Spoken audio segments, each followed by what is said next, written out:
Asian cultures have lived longer than most other cultures. Why? Most likely it's in their diet.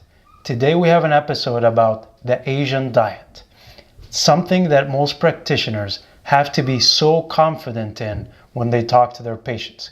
Coming up.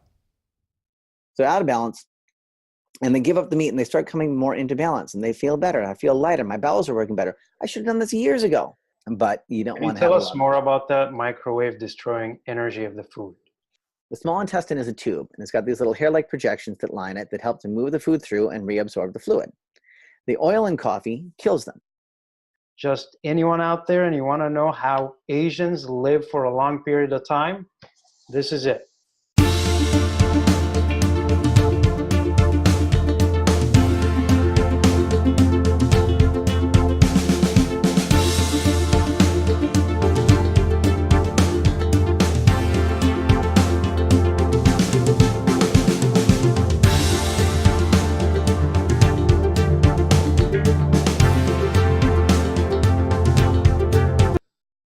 Hello guys, Hisham Amir here from Acu Adviser, and today we have an exciting episode about something extremely important that patients always ask about, and that is diet. And today we're going to talk about the Asian diet with none other but Jason Bussell, that wrote the Asian diet book that I believe you need to read multiple times in order to be confident when you talk to your patients about diet plans. All right, go ahead, Jason. Oh, thank you, Sham. You're welcome. Well, I'm very happy to be here. I love to talk about my book. The reason I wrote the book is because in acupuncture school, we all learn that we need to address the diet, lifestyle, and attitudes with all of our patients. And so over the years, I developed a talk that I would go over with all of my patients addressing these three topics, which I believe are the three greatest factors that we can control that help get us into or out of balance. So diet, lifestyle, and attitudes. And at the end of this talk, my patients would often ask, where can I get this in a written form? And I looked around for years trying to find something and I couldn't find anything, so I wrote the book. It's called The Asian Diet because my publisher thought that putting diet in the title would sell better. I wanted to call it Living in Balance or something like that, but we went with The Asian Diet, and he was probably right about that because it has done very well now. But I'm very grateful to be able to get this information out. And you mentioned that the patients need to read it several times. Absolutely. I'd like to reassure them though that it is an easy read. Most people read it in a day, usually just a couple hours. I tried to write it very conversationally, so you get a lot of the information out of it the first time you read it, but you can refer back to it to reinforce these ideas that we need to start to incorporate. I absolutely noticed that. And you broke it down beautifully. Like you break down every chapter, you even bold the main points in every chapter. So thank you for doing that. You're welcome. I wanted to make it an easy reference. Thank you. I appreciate it. All right. So the first, I believe chapter 2, you're talking about grains, right? Mm-hmm. So tell us what is the Asian philosophy behind grains? Well, if you ask 5 different experts about diet, they're going to give you 5 different answers. But nobody has studied this longer, no more successfully than the Chinese. So I put a lot more confidence in what they have come up with as opposed to our recommendation of a month. Right now, we're using our latest, greatest science to tell us how to eat. And our latest, greatest science keeps changing its mind every couple of years. So I go with what's worked for the Chinese. And of the grains, they found that white rice is the best. Brown rice is getting all the popular press now because it's got more vitamin B12 and niacin, but things are more than just the sum of their parts. Although they have those, they are not in a bioavailable form. We can't really absorb them. There's another nutrient in brown rice called phytic acid, which is known as an anti-nutrient because it blocks the absorption of the nutrients in the rice and whatever else you're eating. Brown rice is white rice with a thick husk around it. It's like eating a walnut and not taking the shell off. Of course, nature had to put some nutrients in order to make that shell, but they aren't for us. They have a very poor bioavailability. So white rice is the most hypoallergenic, easily assimilated, and energetically neutral of the grains. All foods and herbs have properties. Some things are warming or cooling, moistening, drying, activating, sedating, etc. White rice is completely neutral. So you can have it all day, every day, and it won't throw off that internal energetic balance. Now, while you could, that doesn't mean you should. A good diet is like a good stock portfolio, diversified. Right. If you have the same thing every day or even every week, you're loading up in one sector. That makes you more prone to the dangers of that sector, while at the same time you're missing out on all the other good stuff happening in the market. So while white rice is the best, it shouldn't be taken to the exclusion of all the other grains. You should have a little of all of them: wheat, rye, oats, quinoa, flax, spelt, millet, sorghum, hemp, even brown rice. But the one you can have more than any is white rice. And another general principle here is that the more a food is processed, the more difficult it is for us to unprocess. So something like rice gets popped out of its shell and steamed. Wheat gets popped out of its shell, ground, leavened, emulsified, and baked in order to make bread. Pasta similarly has to go through a few more permutations. I'm not sure how many steps are involved in making a Twinkie, but I know it's too many. So I'm not saying that bread and pastas are bad, but they are a little bit more difficult for us to handle and should therefore represent a smaller proportion of our weekly intake. Right. Do you believe that it seems like it matches with the glycemic index, right? The faster the sugar dissolves in the blood, the worse it is for you, right? Well, that's what our latest greatest science is telling us here. And yes, if you have diabetes, then you do have to be more careful with this. So what we do in our family is we use a mixture of grains. We'll buy a multi-grain mix from the Asian market, or sometimes I'll just put it together from Whole Foods. I'll get a little bit of spelt, a little bit of sorghum, a little bit of flax. Soak those for a while because otherwise they have a longer cooking time. But if you soak them overnight, they'll have the same cooking time as white rice. And then when we make white rice, we'll put 2 cups of the white rice in and 1 cup of the mix. Nice. That way we're getting a wide variety, but we're cutting the concentration of those more difficult to digest ones. Right.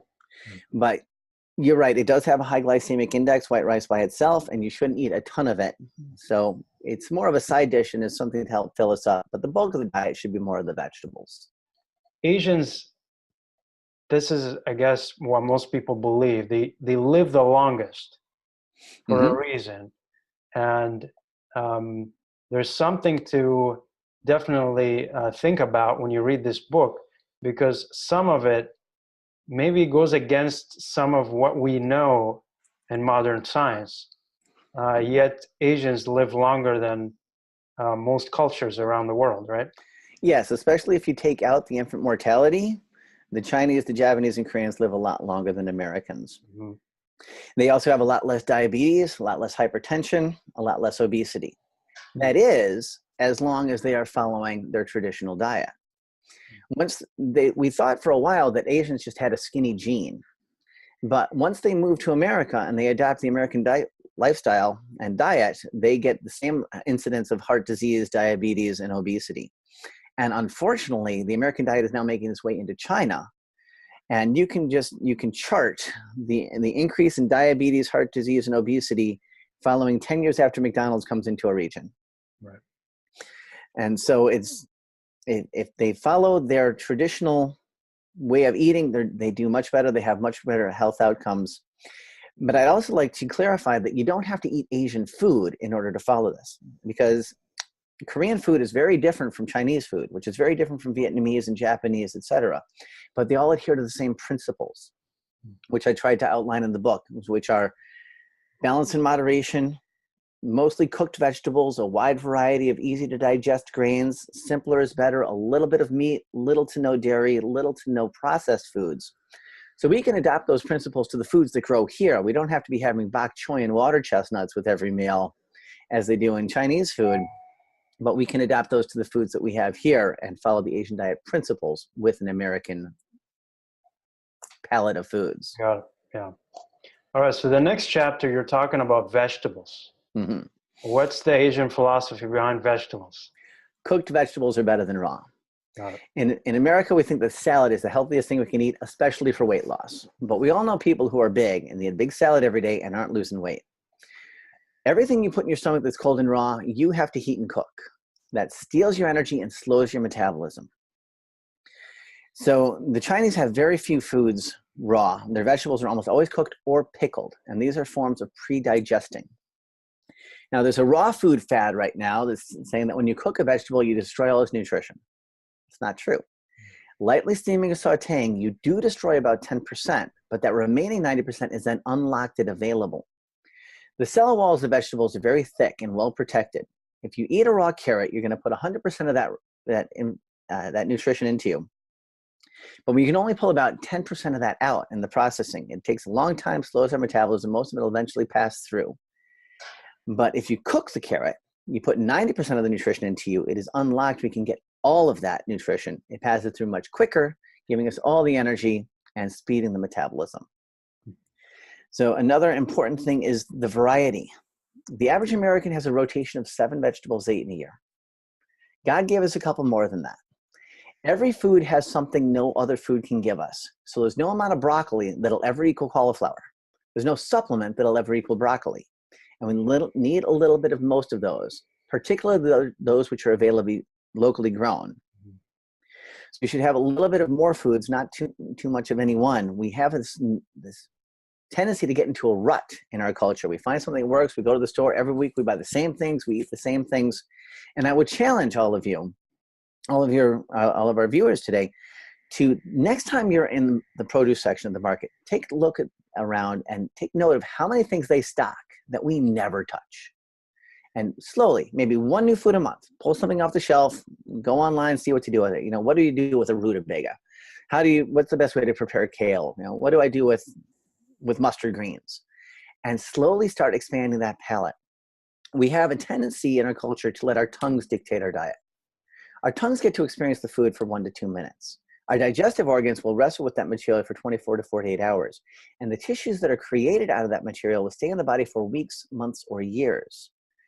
So the tongue can have a vote, but it shouldn't have the only vote. It's not the only organ that we are feeding here. So maybe it's not your favorite food. Doesn't matter. Maybe your liver really likes it. Maybe your pancreas really likes it. Maybe your muscle tissue really likes it, not just the tongue. So we need to get over this notion of just eating what we like, what gives us immediate gratification on the tongue, because we are every day rebuilding our bodies.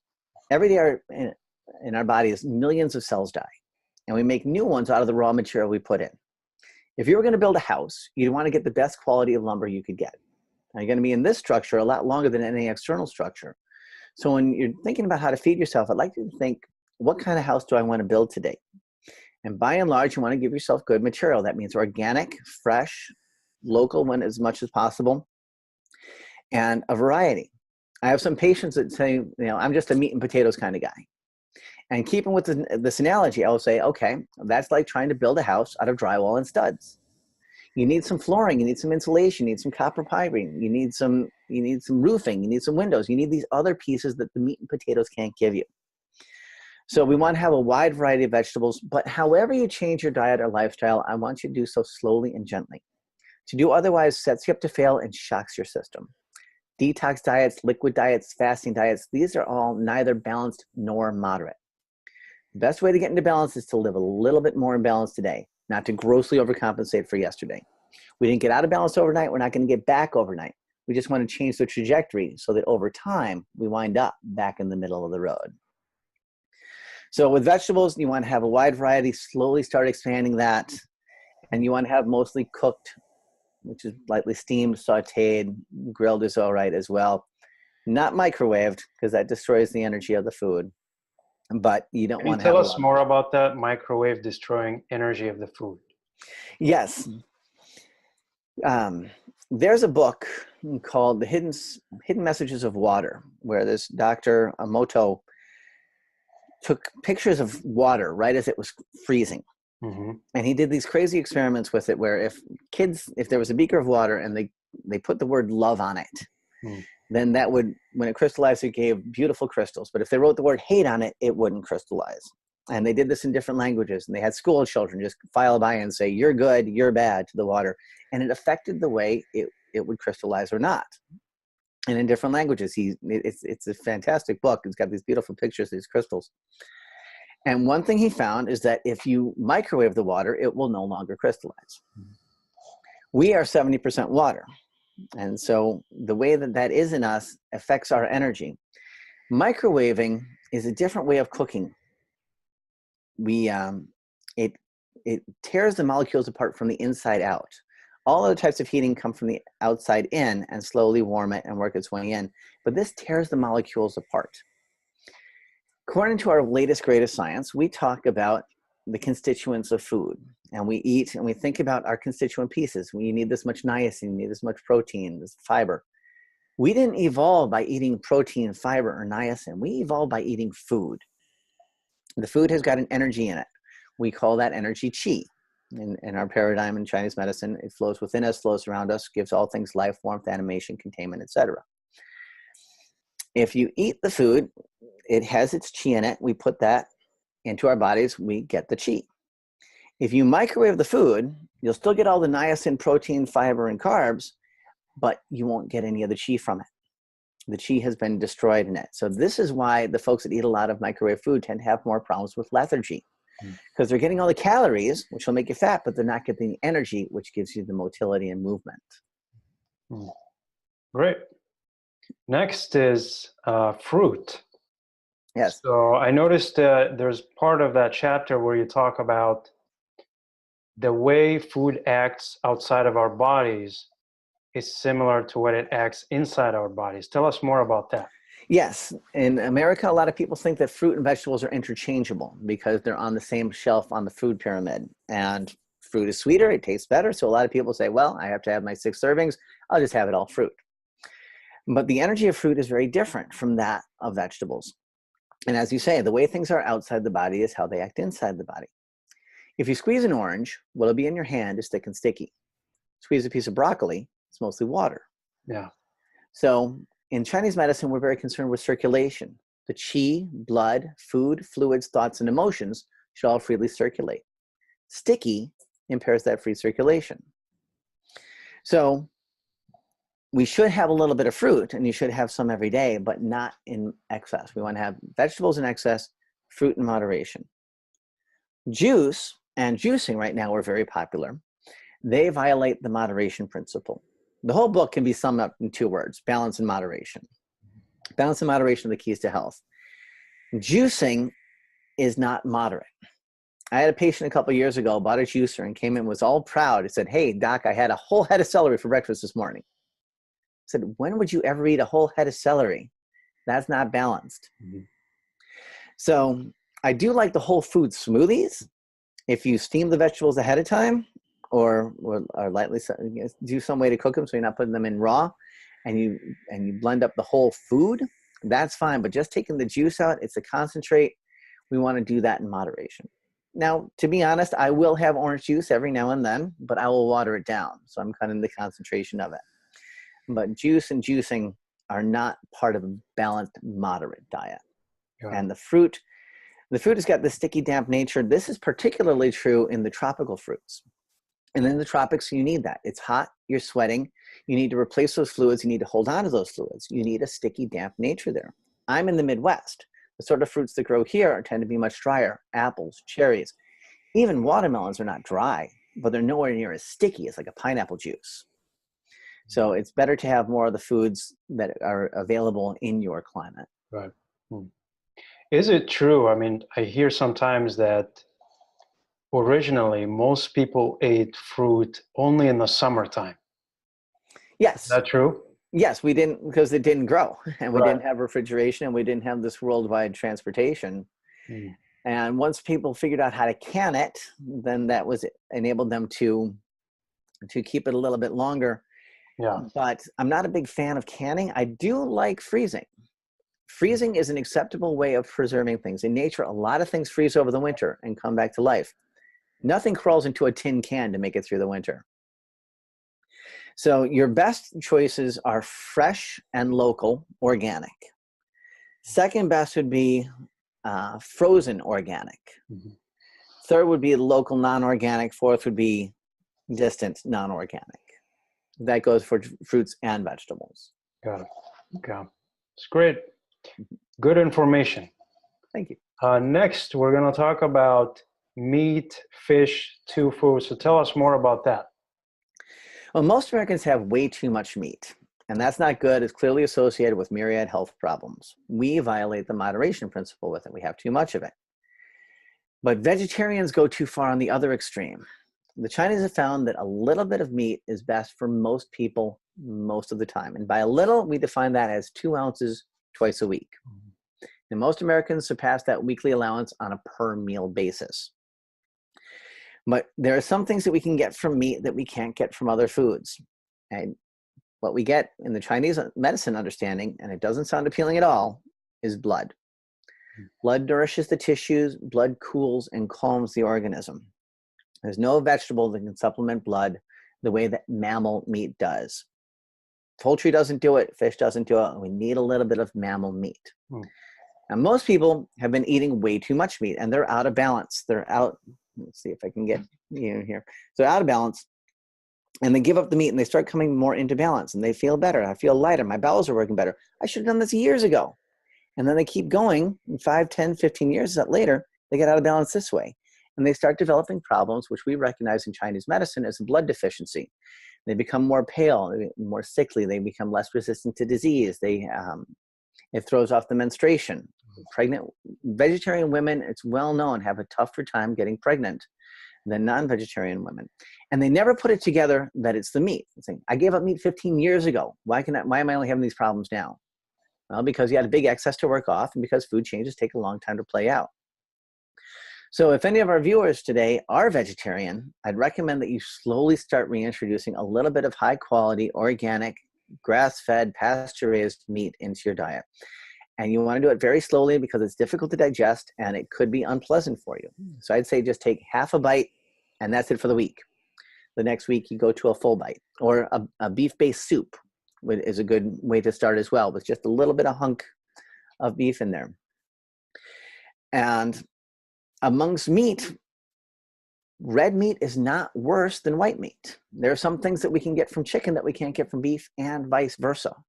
So we want to have this wide variety. You don't just want to have steak all the time. You don't just want to have chicken breast all the time. You want to have the chicken legs. You want to have the chicken livers. We want to have a greater variety with this. And that's something I always have to hammer home with my patients. More variety, more variety. Got it. And I know that the Asian culture is big on soups. Mm-hmm.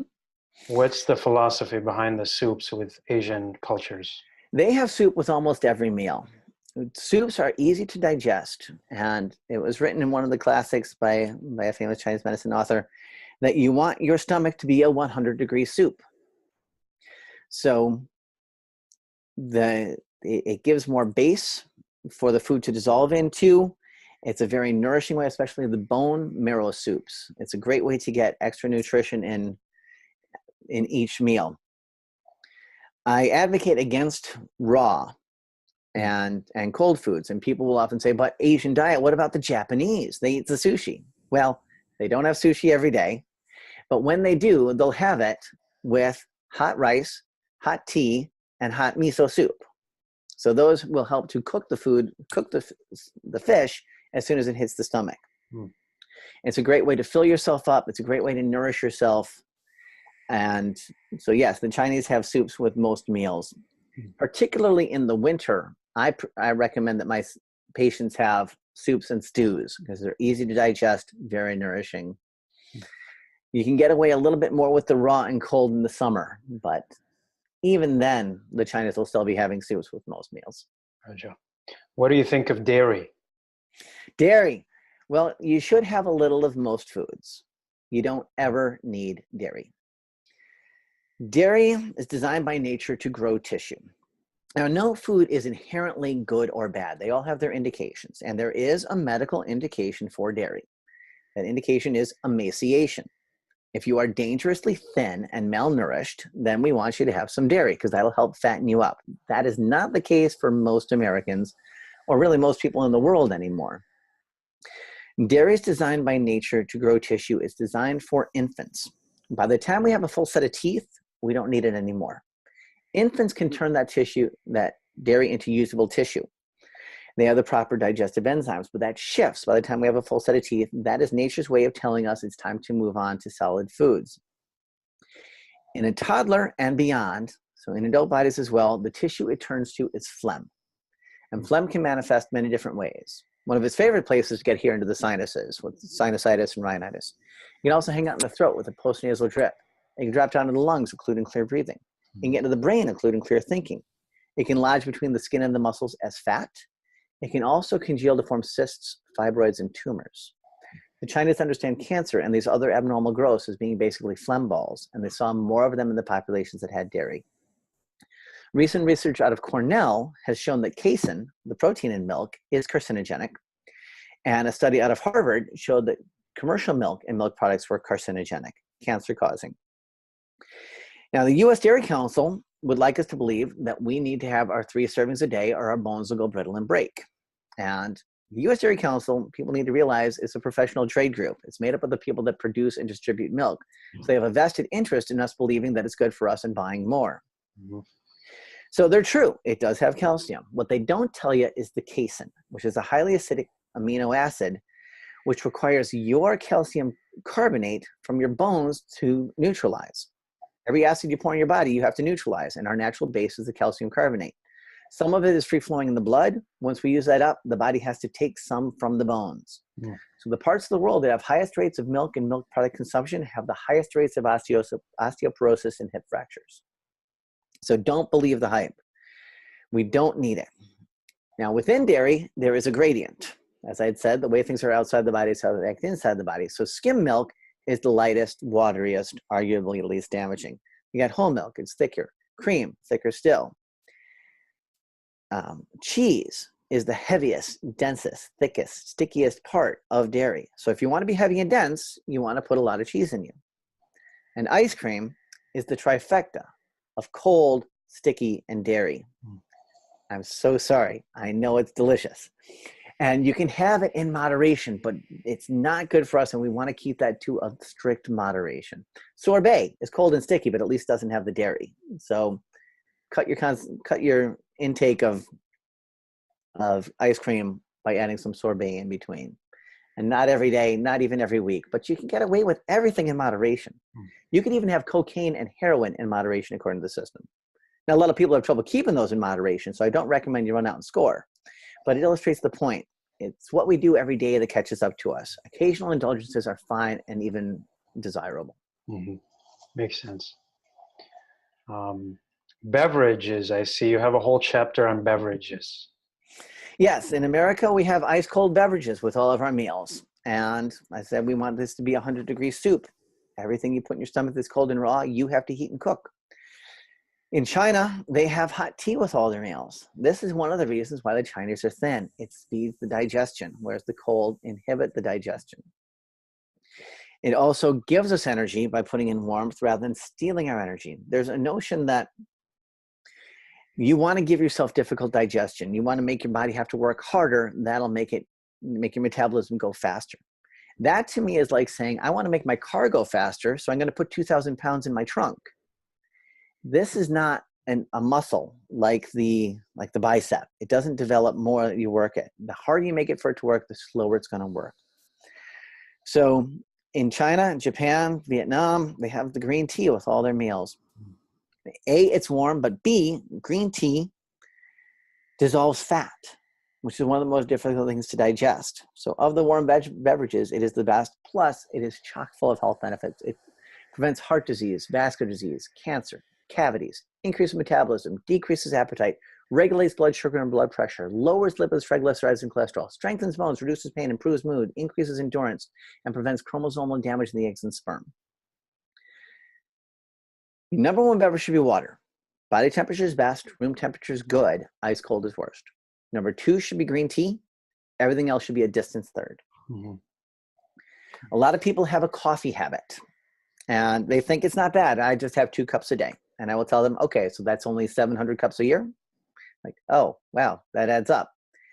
There's very little you can do every day that won't eventually pull you out of balance in one direction or another. And that very short list is white rice, green tea, and water. Nothing else should be daily. Coffee has a couple problems with it. I can say, my mom told me that if you can't say something nice, you shouldn't say anything at all. So I will say that coffee is a fine occasional drink, but it's not a good everyday drink for a couple reasons. For one, it has an unbalanced frenetic energy. The more we pour it into us, the more it's going to unbalance our own energy. Long-term coffee drinkers tend to develop problems with the lines of anxiety, insomnia. Second, it is caustic to the villi that line the small intestine. The small intestine is a tube, and it's got these little hair-like projections that line it that help to move the food through and reabsorb the fluid. The oil in coffee kills them. So long-term coffee drinkers tend to develop problems of fluid reabsorption in the gut along the lines of diarrhea, constipation, irritable bowel. The other problem with coffee is it is terribly addictive. I've got a lot of patients that have to have their morning cup because they have to have their morning cup. Yeah. If they don't have it, they'll either be in a fog all day and dysfunctional, or they'll have a terrible headache. I got addicted to coffee in college. I had a roommate that used to wake me up with a pot every morning, and it was fantastic until he left town for a week, and I slept through all my morning classes. I realized, okay, I've become too dependent on this.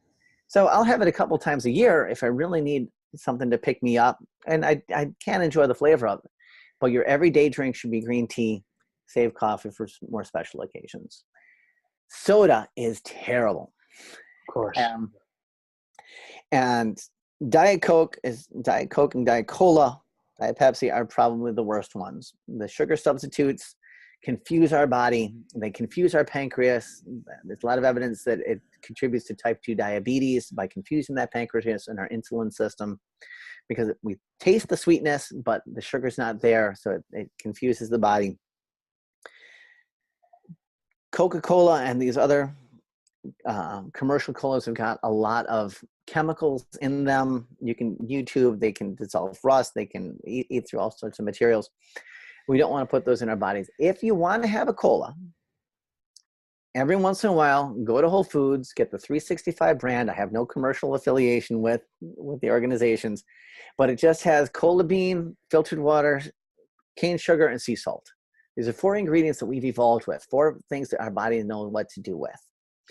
But the sugar-sweetened beverages, the juices, and the colas that we're having, the sodas that we're having, play a huge factor in our epidemic of obesity here. So just really, really moderate with those. Water number 1, green tea number 2, everything else a distant third. Got it. Very good. What do you think of Splenda? Sugar substitutes are terrible. Now we're learning that Splenda disrupts the gut biome, the microbes that live in our gut. And they're very important. This is why probiotics can be so helpful to people, because we're taking antibiotics in our commercial food supply. I used to think that we only needed probiotics if we were taking antibiotics, because you should only have to supplement the troops if they're under attack. But now I've come to realize that most of us taking antibiotics all the time. If you're eating commercial meat or commercial dairy, it's in them. So we should always be taking some of this. But Splenda now also attacks the gut biome. And so that's a bad reason to do it. But all of these artificial sweeteners, they confuse the body. Like NutraSweet is 50 times sweeter than sugar. So you put a tablespoon of that in your mouth, the body thinks that it's getting 50 tablespoons of sugar. So I think it's getting a lot of calories to burn off. So it says, hey, guys, let's ramp up this metabolic activity. We got this all energy coming. And then after a while it says, wait, you said we had this energy coming. We don't have anything. Give us some food, damn it. Mm-hmm. So it increases your appetite. Right. Secondly, it tells the pancreas, hey, we got 50 teaspoons of sugar to neutralize here. We need some insulin. So the pancreas pumps out all this insulin, says, all right, let's go to work. Wait, there's no sugar here. It turns into the pancreas that cried wolf, and it stops responding. This is the mechanism by which we think it's contributing to the type 2 diabetes. We've evolved with sugar. We can handle sugar unless you are highly sensitive with very bad diabetes. But even if you have diabetes, if you have a mostly plant-based diet, which I like to call flexitarian, with just a little bit of meat, you can largely reverse that, and you can handle the occasional indulgences of real sugar. But it is 100 times better than having the NutraSweet, the saccharin, or the sucralose, which is the Splenda. Now, what do you think of diet in pediatrics? Do you think we should adjust the diet for our children or no? For infants, of course, they need mother's milk. Beyond that, no. We want to introduce all the foods to them as soon as they can start to handle them. We want to teach them not to just feed their tongues, that they need to be feeding all of their organs, and that it's not just about pleasing the taste or just looking for pleasing taste. We feed our children very differently than we feed ourselves. We don't feed ourselves Fruit Loops, or goodness, I hope we don't, but we give it to our kids because it makes them happy. And that's not right. The foods that are best for us are best for us throughout the lifetime. We should all be having the slightly cooked vegetables, the little bit of different meats, the simple grains, and not an excess of sugar or artificial colors like they put into these cereals. A lot of kids get fed bologna. How many grown-ups feed themselves bologna? Why can't a kid have the same turkey and roast beef that you enjoy? So yes, we should feed them very similar to the way that we do. I had a patient several years ago who was telling me, or her mother was telling me, that she just likes jelly sandwiches. So we're happy she'll eat something, we just give her jelly sandwiches. And I had to pull her aside and say, so when she gets to school and she says she only likes gym, are you going to say, okay, you don't have to go to English or history? We have got to be tougher on our kids. We are their guides. We are their rule makers. And so you like the jelly sandwich, you can have that after you eat the vegetables and not before. If they get hungry enough, they will. There's a great technique that we used to introduce our kids to different foods and flavors. The first food we gave them was rice, and they got used to that. And then we would take a ball of rice and we'd put like one pea into the center of it, and they'd eat it. And so they'd be mostly rice flavor, but a little bit of pea flavor. And then they start to get used to that flavor. And then we would do that with different vegetables and different foods to slowly introduce, but not too strong so that it would turn them away. So you can do this with everything from vegetables to anchovies. It worked to get our kids to eat foods that they might have, if we started with the full flavor, they might have balked. But this is a technique that worked for us. I don't know, there's different techniques. But I think it's very important that we instill in our children the need to have a variety in their diet and good quality food. What about losing weight? Is there any tips you can give our viewers? Yes, the Chinese have had some great tips for this. For one, follow the principles I've already outlined. Mostly cooked. Salads slow down your metabolism. Don't eat too much. You want to fill your stomach halfway with food, quarter way with fluids, including soups, and leave 1/4 empty. If you've ever overstuffed a washing machine, you know nothing gets done because it needs room to move around. So you don't want to overstuff your machine. Also, you want to chew your food well. The more work you do here, the less work you have to do down here. So that'll speed the metabolism going through. Also, it takes about 10 to 15 minutes for the hypothalamus to get the message that the stomach is full. If you're eating slowly, you will overshoot the mark by less than if you're just shoveling. The Chinese like to use chopsticks. I enjoy using chopsticks even when I'm not eating Asian food because it forces me to slow down. Right. But particularly with Asian food because it's all cut up for you. And with a fork, I can just shovel. And then I've overshot the mark by a country mile by the time the hypothalamus says, wait, we're full. So the chopsticks force me to slow down. And another tip is that after meals, we should walk 1,000 steps.